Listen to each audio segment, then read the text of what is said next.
नमस्कार, स्वागत है आपका देशवा न्यूज में और मैं आपके साथ राजनंदनी। देखिए, विधानसभा उपचुनाव रुपौली का कल रिजल्ट आ गया। उसके मुताबिक हम आपको बता दें, शंकर सिंह जो कि निर्दलीय उम्मीदवार थे मैदान में, उनकी जीत हो जाती है। आपको बता दें कि एनडीए और इंडिया गठबंधन दोनों इस बार आमने सामने थे।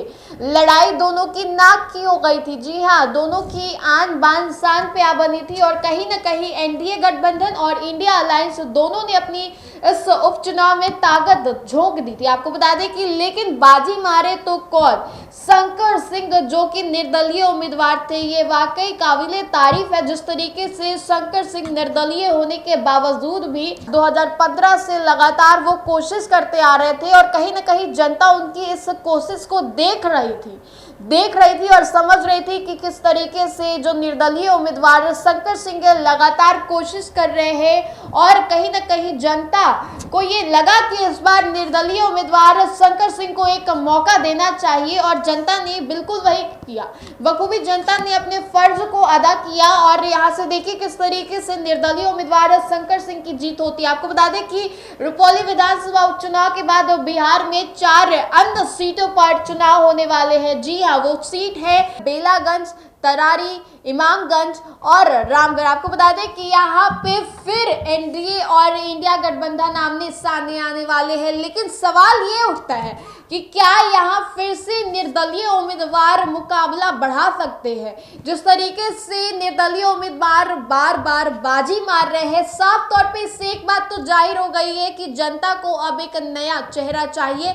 अगर वो नया चेहरा सचमुच जनता के लिए काम करेगी तो जनता बिल्कुल हिचकिचाएगी नहीं एनडीए और इंडिया के अलावा किसी अन्य चेहरे को चुनने में। जिस तरीके से नीतीश कुमार और तेजस्वी यादव की इस बार हार हुई है, ये एक सिग्नल है उन तमाम जो भी राजनेता हैं जो कि निर्दलीय आने से डरते हैं और कहीं ना कहीं जनता लगातार एक नए फेस की खोज में लगातार जारी है। जिस तरीके से निर्दलीय उम्मीदवार शंकर सिंह की जीत हुई है, ये तो एक बात तो साफ तौर पे जाहिर हो गई है कि जनता पार्टी देखकर अब वोट नहीं कर रही है। जनता जो है अब लोगों के काम को देखकर वोट कर रही है, उम्मीदवारों के काम को देखकर वोट कर रही है। और आपको बता दें कि 4 अन्य राज्यों में भी अब विधानसभा उपचुनाव की वोटिंग होने वाली है। लोकसभा चुनाव के दौरान जब ये एमपीज बने तो वो सीट अब खाली हो गई है। हमने आपको नाम भी बताया, जैसे कि बेलागंज, रामगढ़, तरारी और इमामगंज। बता दूं आपको कि तरारी से विधायक रहे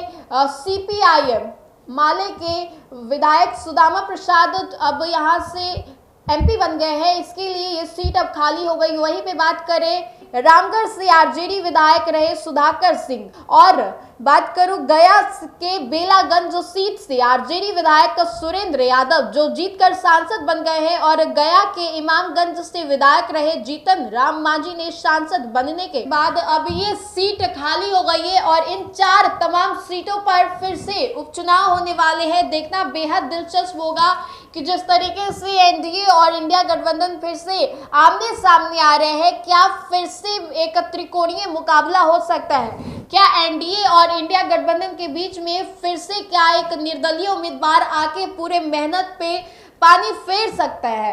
क्या एक निर्दलीय उम्मीदवार एनडीए और इंडिया पे भारी पड़ सकता है। लगातार ये सवाल उठ रहे हैं जनता, क्योंकि एक नए चेहरे की तलाश में है। जैसे ही जनता को एक ऑप्शन, बेटर ऑप्शन मिल रहा है एनडीए और इंडिया के अलावा, तो वो थोड़ा सा भी टाइम नहीं ले रही है स्विच करने में। और जिस तरीके से निर्दलियों की लगातार जीत हो रही है, ये साफ तौर पे जाहिर है कि जनता को अब विकास चाहिए, एक नया चेहरा चाहिए जिस पर जनता आंख बंद करके विश्वास कर सके।